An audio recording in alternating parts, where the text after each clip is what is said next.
Hello friends, आज आपण वर्तुळ, जीवा व कंस हा NMMSचा चॅप्टर बघणार आहोत. तर बघा, वर्तुळ म्हणजे काय आपल्याला माहिती असतं की एक पॉईंट असतो, त्या पॉईंटपासून एक समान अंतरावर असणारे अनेक बिंदू जर जोडले तर त्यापासून काय तयार होतो? वर्तुळ तयार होतो. ठीक आहे. आता इथं बघा, इथं रेख PM ही काय आहे? त्याची त्रिज्या आहे. त्रिज्या म्हणजेच काय? इथून इथपर्यंतचं त्याचं अंतर म्हणजे काय झाली? त्याची त्रिज्या. सेंटरपासून ते वर्तुळावरचा कोणताही एक पॉईंट, म्हणजे ही एकच नाही तर ह्याला किती त्रिज्या असू शकतात? अनेक त्रिज्या असू शकतात. ठीक आहे. आता रेख AB हा व्यास आहे. व्यास म्हणजे काय? की वर्तुळावरील कोणतेही दोन पॉईंटला जोडणारी रेषा, पण ती कशामधून जायला पाहिजे? सेंटरमधून जायला पाहिजे, म्हणजे त्या सर्कलच्या केंद्रबिंदूमधून जायला पाहिजे. आता रेख XY म्हणजे काय? XY म्हणजे जीवा आहे. जीवा म्हणजेच काय? की वर्तुळावर कोणतेही दोन पॉईंट जोडणारी रेख म्हणजेच काय आहे? जीवा असते. आता कोन MP आणि B हा कोन आहे. हा कोन काय आहे? म्हणताय की केंद्रीय कोन आहे. केंद्रीय कोन म्हणजेच काय? वर्तुळावरील कोणतेही दोन पॉईंट आणि सेंटर आहे त्याच्यापासून तयार होणारा कोन म्हणजेच काय झाला? तो केंद्रीय कोन झाला. कंस MB बघा, आता कंस MB म्हणजे हा कंस आणि कंस AYM विशाल कंस व कंस AMB अर्धवर्तुळ आहे. आता बघा, इथं हा कंस, हा जर कंस पकडला तुम्ही AMB हा काय झाला? अर्धवर्तुळ झाला ना. अर्धवर्तुळ झाला. किंवा AYB हा पण काय झाला? अर्धवर्तुळ झाला. आता जीवा म्हणजे काय? आपण बघितलं होतं की वर्तुळावरील कोणतेही दोन पॉईंट जोडणारी रेषा म्हणजेच त्याला आपण काय म्हणतो? जीवा म्हणतो. वर्तुळ केंद्रापासून जीवेवर टाकलेला लंब जीवेला दुभगतो. आता ह्याचं मिनिंग काय आहे? की समजा आता इथे एक सर्कल आहे किंवा एक वर्तुळ आहे. आता ह्या वर्तुळ केंद्रापासून हा वर्तुळ केंद्र आणि इथे एक जीवा असेल आणि इथे जर तुम्ही लंब टाकला, म्हणजे हा जर 90 डिग्री करत असेल तर हा लंब आहे तो काय करतो? जीवेला दुभागतो. दुभागतो म्हणजेच काय? समान भागांमध्ये त्याचं विभाजन करतो. वर्तुळाचे केंद्र व त्या वर्तुळावरील जीवेचा मध्यबिंदू जोडणारा रेषाखंड हा त्या जीवेला लंब असतो. म्हणजेच वर्तुळाचा हा केंद्र आणि जीवेचा मध्य, म्हणजे हा मध्य आणि हे दोन जर एकमेकांना जोडले तर हा तयार होणारी रेषा काय असते? ती लंब असते असं म्हणतात. समान मापे असणाऱ्या वर्तुळाच्या कंसांना एकरूप कंस म्हणतात. म्हणजे समजा आपण इथे एक सर्कल घेतला आणि असं म्हटलं की हा A आणि B कंस आणि हा C आणि D कंस हे काय आहेत? एकरूप आहेत, किंवा ह्याची माप काय आहेत? समान आहेत. जर माप समान असतील तर हे दोन कंस कसे असतील? एकरूप असतील. एकाच वर्तुळात एकरूप कंसांशी निगडित असलेल्या जीवा एकरूप असतात. म्हणजे जर मी इथं तुम्हाला सांगितली कंडिशन अशी की जीवा कंस AB हा एकरूप आहे कंस CD सोबत, तर त्याचं मिनिंग असं आहे की जीवा AB हा एकरूप आहे जीवा CD सोबत. एका वर्तुळात दोन जीवा एकरूप असतील तर त्यांच्या संबंधित संगत लघु कंस व संगत विशाल कंस हे पण कसे असतात? एकरूप असतात. जे आपण आत्ताच पाहिलं, हा कंस आणि हा कंस पण कसा असेल? एकरूप असेल. तर जीवा काय असतील? एकरूप असतील. तर पुढचा पॉईंट बघा, जर एकाच वर्तुळातील दोन जीवांनी वर्तुळ केंद्राशी एकरूप कोन केले असतील तर त्या जीवा एकरूप असतात. याचं मिनिंग काय आहे? की एकाच वर्तुळातील जर दोन जीवा, म्हणजे ही एक जीवा आहे आणि ही एक जीवा आहे, ह्याच्यापासून वर्तुळ केंद्राशी एकरूप कोन, म्हणजे हे जर कोन हा आणि असं सांगितलं तुम्हाला, हा आणि हा कोन जर एकरूप आहे असं सांगितलं तर याचा अर्थ काय आहे? की हा आणि हा कोन जर एकरूप असेल तर याचा अर्थ काय आहे? की जीवा AB ही एकरूप आहे जीवा CD सोबत. जर कोन एकरूप असतील, केंद्रीय कोन, जीवापासून तयार झालेले केंद्रीय कोन जर एकरूप असतील तर काय असतात? त्या जीवा पण कशा असतात? एकरूप असतात. म्हणजेच काय, तुम्हाला असं माहिती दिलेली असेल की कोन AOB हा एकरूप आहे कोन COD, तर याचा अर्थ काय आहे? तुम्हाला जीवा AB ही एकरूप आहे जीवा CD सोबत. ठीक आहे. आता एकाच वर्तुळातील व केंद्रापासून समान अंतरावरील जीवा एकरूप असतात. तर ह्याचा अर्थ काय आहे? की एक सर्कल आहे, एक वर्तुळ आहे, केंद्रापासून समान अंतरावर असणाऱ्या जीवा, म्हणजेच काय? हे जेवढं अंतर आहे तेवढंच हे अंतर आहे. समजा हा O असेल, हा A असेल आणि तुम्हाला गिवन असेल की AO हा OB सोबत आहे, बरोबर आहे, म्हणजेच एकरूप आहे असं दिलं, तर ह्याचं मिनिंग काय आहे? की जीवा MN ही एकरूप आहे जीवा PQ सोबत. म्हणजेच जर जीवांचं अंतर सेंटरपासून, म्हणजेच वर्तुळ केंद्रापासून जर एक समान अंतरावर असतील दोन्ही जीवा, तर त्या जीवा काय असतात, एकरूप असतात. आता आपण याच्यावरती बेसिक माहिती बघितली आपण की काय काय इन्फॉर्मेशन दिलेली आहे, जीवा कशाला म्हणतात, त्रिज्या कशाला म्हणतात, किंवा व्यास कशाला म्हणतात, एकरूप कंस कशाला म्हणतात, किंवा एकरूप जीवा कशाला म्हणतात, ही सगळी माहिती बघितलेली आहे. तर आपण त्याच्यावरचे काही प्रश्न सोडवूयात, म्हणजे तुम्हाला नक्की ती माहिती कुठं वापरायची हे समजेल. आता बघा पुढचा प्रश्न. पहिला प्रश्न आहे, एका वर्तुळाची त्रिज्या, एक वर्तुळ आहे,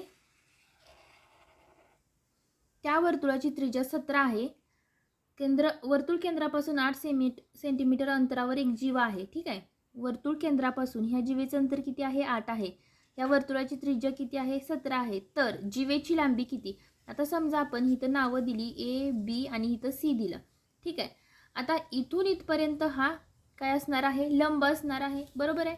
माझा तुम्हाला माहिती आहे, हे माहिती आहे, हे माहिती आहे, ह्याच्यावरून तुम्हाला हे काढता येऊ शकतं. हो, काढता येईल.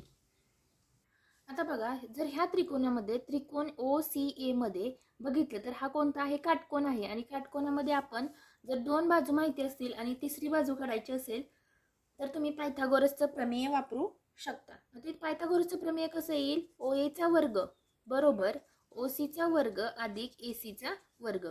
ओ एचा वर्ग म्हणजेच काय, 17चा वर्ग बरोबर ओ सीचा वर्ग 8चा वर्ग अधिक ए सीचा वर्ग. म्हणजेच काय येईल, ए सीचा वर्ग बरोबर 17चा वर्ग वजा 8चा वर्ग. 17चा वर्ग किती आहे, 289. 8चा वर्ग आहे 64. म्हणजे हे किती येतं बघा, हे 5, हे 2 आणि 2, म्हणजे ए सीचा वर्ग किती आला, 225. म्हणजेच ए सी किती येतो, 15 आला. जर ए सी 15 असेल तर बी सी पण किती आला, बी सी पण किती येतो, 15. का, कारण हा जो लंब आहे हा जीवेला काय करतो, दुभागतो. म्हणजेच जर ए सी हा एवढा 15 असेल आणि हा इथून एवढा 15 असेल तर ए बी किती असेल, 15 आणि 15 30 एवढा असेल. म्हणजेच जीवेची लांबी किती असेल तुमची, 30 सेंटीमीटर एवढी जीवेची लांबी आहे. प्रश्न समजलाय का, अजून एकदा बघा. एका वर्तुळाची त्रिज्या 17 सेंटीमीटर आहे. म्हणजे हा एक वर्तुळ आहे, त्याचा ओ हा सेंटर आहे, त्याची त्रिज्या आहे ती 17 आहे. आणि वर्तुळ केंद्रापासून 8 सेंटीमीटर जर अंतर घेतलं तर तिथं काय आहे, एक जीवा आहे असं दिलेलं आहे. म्हणजेच आपण ह्या पायथागोरसचा थेरम वापरला किंवा प्रमेय वापरला आणि तुम्हाला ए सी भेटलं आणि ए सी जेवढा आहे त्याची डबल केली तर तुम्हाला काय भेटेल, ए बी हे भेटेल. आणि ए बी किती दिलेलं आहे, 30 सेंटीमीटर एवढं दिलेलं आहे. तर पुढचा प्रश्न बघूयात.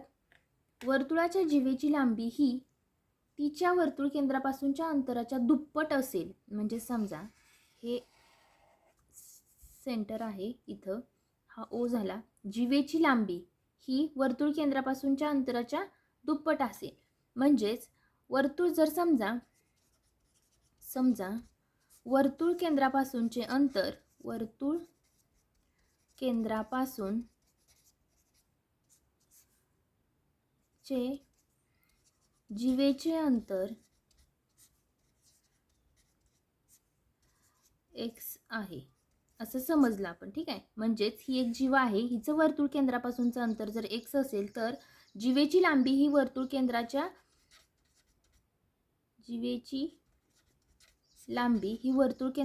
अंतराच्या किती आहे, दुप्पट आहे. म्हणजे 2x झाली. जर इथून आपण हा काय केला, लंब टाकला तर ही टोटल पूर्ण किती आहे, 2x आहे. म्हणजे ही किती येईल, एवढा पार्ट x येईल आणि हा पण काय येईल, x येईल. आणि हा आपण इथं त्रिज्या जोडली, तर ए पकडला, हा बी आणि हा सी.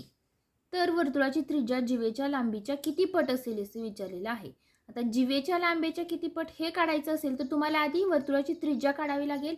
आणि वर्तुळाची त्रिज्या काढण्यासाठी तुम्हाला सूत्र काय आहे, पायथागोरसचं थेरम. एओचा वर्ग बरोबर ओ बीचा वर्ग अधिक ए बीचा वर्ग. आता बघा, ओ बीचा वर्ग किती येईल, एक्सचा वर्ग अधिक एक्सचा वर्ग. म्हणजेच किती येईल, 2x वर्ग. म्हणजेच तुमचा एओ किती आला, वर्गमुळात 2 गुणिले x एवढा काय आला तुमचा एओ. एओ ही काय आहे, तुमची त्रिज्या आहे. ठीक आहे, ही काय आहे, त्रिज्या आहे.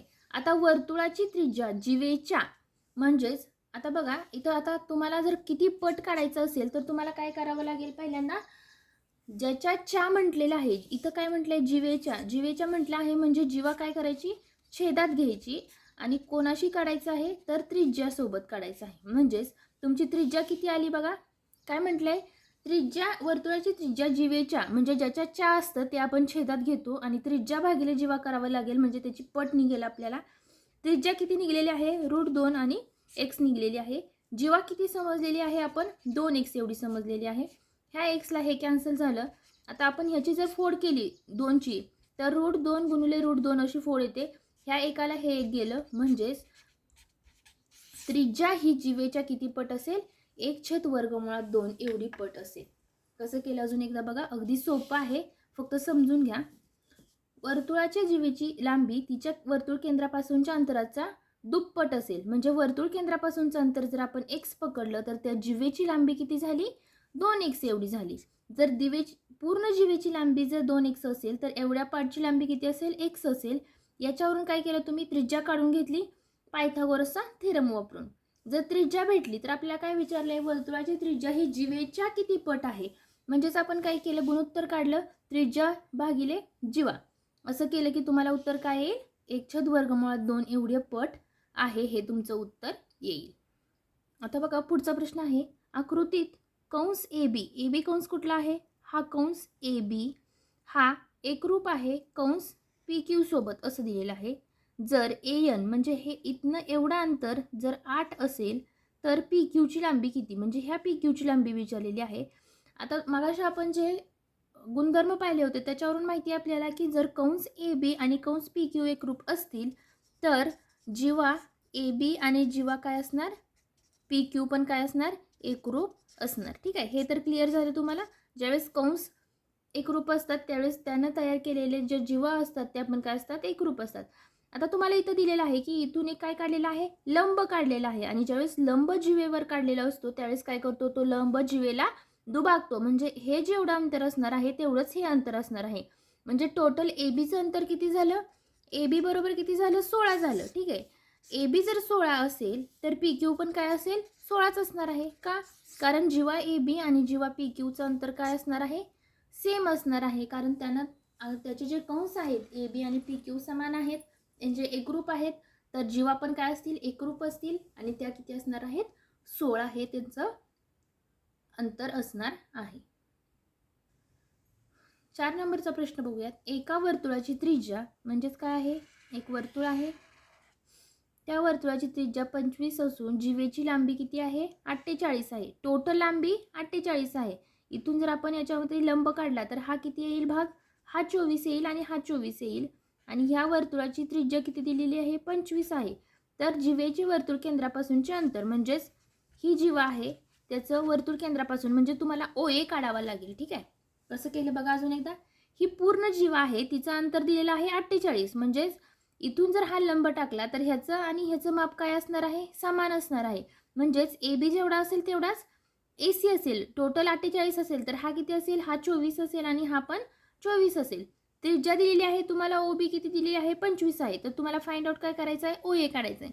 मग ह्याला आपण काय केलं होतं की पायथागोरसचा प्रमेय वापरायचं की OAचा वर्ग अधिक ABचा वर्ग बरोबर OBचा वर्ग. आता OB किती आहे तुम्हाला माहिती आहे? 25 आहे. OA किती आहे? फाइंड आउट करायचं आहे. तुम्हाला माहीत नाही आहे OA किती आहे. आणि AB किती आहे? AB आहे 24. ठीक आहे, आता 25चा वर्ग किती आहे? 625 बरोबर OAचा वर्ग अधिक 24चा वर्ग किती आहे? 24चा वर्ग आहे 576. जर आपण 625 मधून 576 वजा केले तर किती येतं बघा? इथे येईल 9, 7 आणि 8 आणि 4 12 आणि हे 0 म्हणजेच 49 बरोबर OAचा वर्ग येतो. म्हणजेच OA बरोबर किती येईल? OA बरोबर 7 येतं. आणि OA म्हणजेच काय आहे? ह्या जीवेचं वर्तुळ केंद्रापासूनचं अंतर आहे. म्हणजे तुमचं उत्तर काय असेल? 7 हे उत्तर असेल. कसं केलं अजून एकदा बघा. एका वर्तुळाची त्रिज्या 25 सेंटीमीटर असून जीवेची लांबी ही 48 सेंटीमीटर असेल तर त्या जीवेचे वर्तुळ केंद्रापासून अंतर किती असेल हे विचारलेलं आहे. तर काय केलं आपण? त्रिज्या दिलेली आहे 25, त्याची जीवा दिलेली होती 48. त्याचं काय केलं? 24 आणि 24 दोन पार्टमध्ये रूपांतर केलं आणि फक्त काय केलं? पायथागोरसचा प्रमेय वापरला की तुम्हाला OA भेटेल. आणि OA म्हणजेच काय आहे? तर जीवेचं वर्तुळ केंद्रापासूनचं अंतर आहे. पुढचा प्रश्न बघा. एका वर्तुळाचे 4 व्यास त्या वर्तुळाचे एकरूप कंसात विभाजन करतात. एक वर्तुळ आहे, त्याचे 4 व्यास. व्यास म्हणजेच काय? व्यास म्हणजेच वर्तुळावरील कोणतेही 2 बिंदू आणि त्या बिंदूला जोडणारी पण वर्तुळ केंद्रामधून जाणारी जी रेषा असते तिला काय म्हणतो आपण? व्यास म्हणतो. आता काय केले? 4 व्यास काढले. हा पहिला व्यास, दुसरा, 3 आणि हे 4 व्यास काढले. ठीक आहे. तर त्या कंसाच्या संबंधित केंद्रीय कोनाचे माप किती हे विचारलेलं आहे. म्हणजेच तुम्हाला हे माप काढायचं आहे, हे एवढं हा कोन काढायचा आहे. ठीक आहे. आता बघा, हे टोटल ज्यावेळेस आपण केंद्र पकडतो त्यावेळेस त्याचं जे माप असतं ते 360 डिग्री असतं. आता बघा, ह्याचे समान भागात विभाजन झालेलं आहे. म्हणजे हा 1 2 3 4 5 6 7 आणि 8. 1 2 3 4 5 6 7 आणि 8. 8 भागामध्ये विभाजन झाले. प्रत्येक भागाचं काय असणार आहे? समान माप असणार आहे. 8 चौक 32, 4 आणि 8 पंचे 40. म्हणजेच प्रत्येक भागाचं जे केंद्रीय कोनाचं माप आहे ते किती असणार आहे? 45 एवढं माप असणार आहे. कसं केलं अजून एकदा बघा. तुम्हाला सांगितलंय की वर्तुळाचे 4 व्यास करायचे आहेत. 4 व्यास काढायचे आहेत वर्तुळाला आणि ते काय करतात? एकरूप कंसात विभाजन करतात. म्हणजे हे जे कंस आहेत हे जे कंस आहेत हे कसे आहेत? एकरूप आहेत. जर हे कंस एकरूप असतील तर काय करतील? केंद्रीय कोन पण कसे असणार आहेत? एकरूप असणार आहेत. म्हणजेच ह्याचे किती टोटल भाग झाले? इक्वल भाग 8 झाले. म्हणजेच 360ला जर आपण 8 ने भागलं तर एका कोनाचं माप येतं आणि ते किती आहे? 45 एवढं आहे. पुढचा प्रश्न बघूयात. जर जीवा ए बी ही एकरूप आहे जीवा ए सी सोबत, म्हणजे जीवा ए बी आणि ए सी काय आहेत? एकरूप आहेत. कंस ए बीचं मेजरमेंट किती आहे? 150 आहे. जर ह्या जीवा एकरूप असतील तर हे कंस पण कसे असणार आहेत? एकरूप असणार. म्हणजे हा एवढा जर 150 डिग्री असेल तर हा पण काय असणार आहे? 150. हा 150 बघा, आता इथं मेजर ऑफ कंस ए बी हा किती आहे? 150 आहे. त्याच्यावरून काय भेटणार आपल्याला? कंस ए सी पण किती भेटणार आहे? 150 भेटणार आहे. जर हा 150 असेल, हा 150, तर आपल्याला कंस बी सी भेटेल. कंस बी सी कसा भेटेल? जे टोटल सर्कल कितीचं आहे? 360चं आहे. त्याच्यामधून ह्या दोन्हीचे 150 आणि 150 काय करायचे? वजा करायचे. 360 वजा 300 केलं की किती येईल? 60 येईल. हा एवढा जर 60 आला तर ह्यानं तयार केलेला हा असेल, हा पण किती येईल? 60 येईल. का 60 येईल? कारण ह्या कंसानंच तयार केलेला केंद्रीय कोन आहे. जर हा 60 असेल तर हा पण 60 येईल. आपल्याला काय दिलं आहे? वर्तुळाची त्रिज्या दिलेली आहे. सेंटरपासून कोणत्याही एका पॉईंटवर काढलेल्या वर्तुळाच्या रेषेला काय म्हणतो आपण? त्रिज्या म्हणतो. ठीक आहे. आता हा त्रिकोण कन्सिडर केला तुम्ही, त्रिकोण ओ बी आणि सी. हा त्रिकोण ओ बी आणि सी. ठीक आहे. आता हा किती आहे? 7 आहे. हा 7 आहे. ठीक आहे. आता ह्याच्या अपोजिटचा, म्हणजेच जर त्रिकोणाच्या दोन बाजू समान असतील किंवा एकरूप असतील तर त्याच्या अपोजिटचे कोन, त्याच्या विरुद्ध दिशेचे कोन पण कसे असतात? समान लांबीचे असतात. म्हणजे हा कोन आणि हा कोन पण काय असेल? समान असेल. आता बघा, तिन्ही कोनांच्या मापांची बेरीज किती असते? 180 असते. त्यातला एक माहिती आहे 60 आहे. ठीक आहे. 180 मधून जर 60 वजा केलं तर 120 येतं. 120 काय आहे? हा अधिक हा आहे. पण ह्या दोघांची मापं काय आहेत? समान आहेत. म्हणजेच 120 भागिले 2 केलं तर 60 येतं. म्हणजे हा पण 60 असेल आणि हा पण 60 असेल. जर तिन्ही कोन 60 असतील तर तो कोणता आहे? एकरूप ट्रायंगल, म्हणजेच एकरूप त्रिकोण आहे. म्हणजेच इक्विलॅटरल ट्रायंगल आहे. ठीक आहे. समभुज त्रिकोण आहे. सगळ्या बाजू समान आहेत. म्हणजे हा 7 असेल, हा 7 असेल तर ही पण काय बाजू असेल? 7 असेल. म्हणजेच बी सीची लांबी किती असेल? 7 हे तुमचं उत्तर आहे. कसं केलं अजून एकदा बघा. तुम्हाला काय सांगितलेलं आहे आता गिवन, एकदा शांत डोकं ठेवून एकदा रिव्हिजन करा. ही जी जीवा आहे, जीवा ए बी ही जीवा ए सीच्या एकरूप आहे. ही पहिली गोष्ट झाली. जर कंस ए बी जर 150 असेल तर कंस ए सी पण काय असणार आहे? 150. का? कारण याच्या जीवा जर एकरूप असतील तर त्याचे कंस पण कसे असतील? एकरूप असतील. जर हा 150 आहे, हा 150 आहे, म्हणजेच टोटल जो हा आहे हा किती झाला? 300 झाला. हा सगळा सर्कल कितीचा असतो? 360चा असतो. 360 मधून जर 300 वजा केलं तर हा एवढा किती भेटला तुम्हाला? एवढा भेटला 60. ठीक आहे. आता ह्या कंसानं जर केंद्रीय कोन केलेला असेल हा, तर हा पण केंद्रीय कोन किती असेल 60 असणार आहे. आता ह्याचा जर 60 केला असला तर हा त्रिकोण कन्सिडर केला तुम्ही ओ बी आणि सी, तर तुमच्या ह्या ज्या दोन बाजू आहेत त्या काय आहेत त्रिज्या आहेत आणि त्रिज्या किती दिलेत 7 आणि 7 दिलेत. ठीक आहे. आता त्रिज्या 7 आणि 7 दिलेत म्हणजेच हा कोणता झाला समद्विभुज झाला. आता समद्विभुज झाला असेल तर त्याच्या समोरासमोरील बाजू काय समोरासमोरील कोण कसे असतात एकरूप असतात. त्यातला एक कोण जर 60 दिलेला आहे तर राहिलेल्या दोन कोणांची बेरीज किती झाली 120 एवढी झाली. जर दोनांची बेरीज 120 असेल तर एक एक कितीचा असेल 60चा असेल. तर आपल्याला इथे काय भेटलं हा 60 भेटला, हा 60 भेटला आणि हा पण 60 भेटला.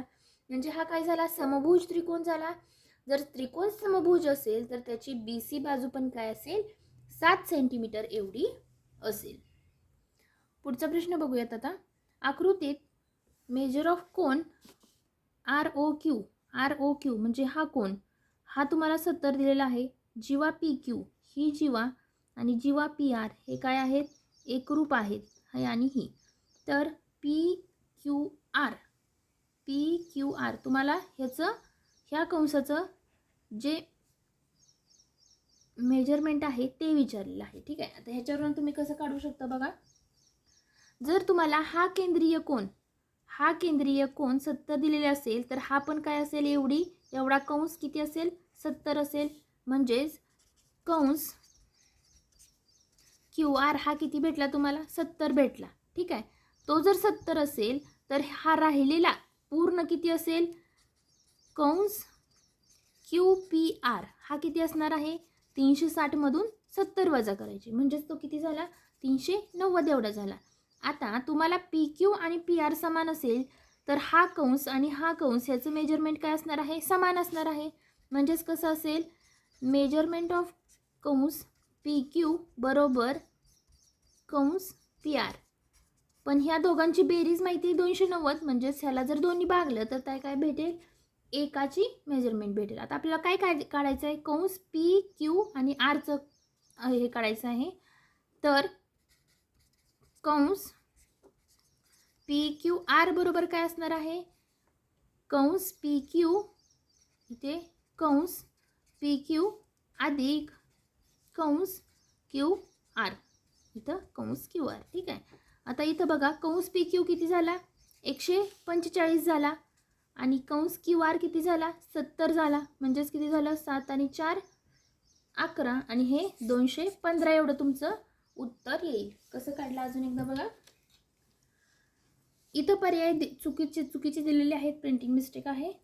तर बघा आकृतीत हा जो कोण आहे ROQ हा 70 दिला त्याच्यावरून हा पण काय भेटला 70 भेटला.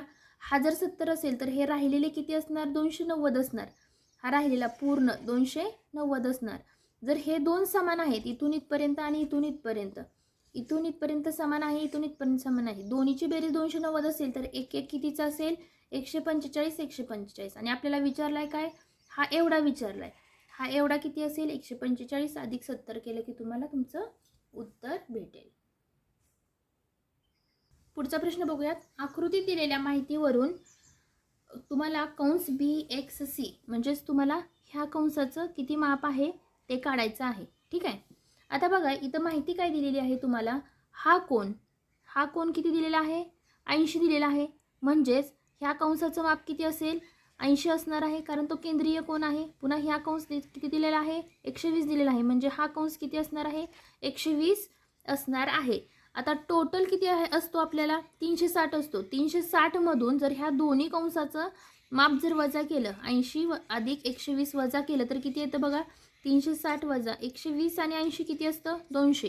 360 मधून जर 200 वजा केले तर किती येईल 160. म्हणजे 160 कशाचं आलं ह्या राहिलेल्या ह्या दोन्हीचं मिळून किती आहे 120 अधिक 80 म्हणजे 200 आहे. म्हणजे ह्याचं राहिलेल्याचं किती झालं 160 एवढं त्याचं माप होईल. कसं काढलं बघा अजून एकदा. ही जी माहिती दिलेली आहे आता हे कशावरून काढले कंसाचे 80 आणि 120 तर हा जो कोन आहे हे कोण आहेत कसे आहेत केंद्रीय कोन आहेत. ओ हा काय आहे इथं केंद्र आहे म्हणजेच हा 80 असेल तर हा पण 80 आहे. हा 120 असेल तर हा पण 120 आहे. म्हणजेच हे दोन्ही मिळून किती झाले 200 झाले आणि टोटल आपला सर्कल कितीचा असतो 360चा असतो. म्हणजेच 360 मधून जर 200 गेलं तर राहिलेला किती भेटेल? हा 160 एवढा भेटेल.